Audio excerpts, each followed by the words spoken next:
Technical analysis is a method investors use to evaluate assets by looking at historical price patterns and trading volume data.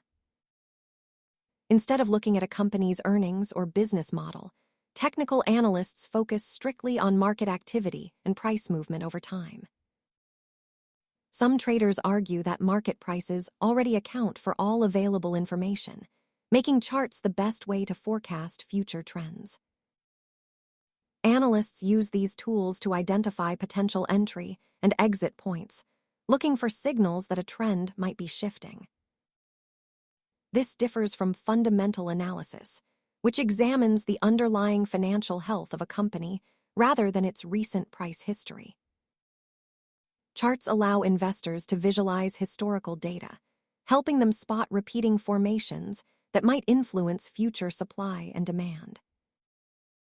Remember that technical signals are just probabilities, not guarantees. Market conditions can change rapidly and unpredictably.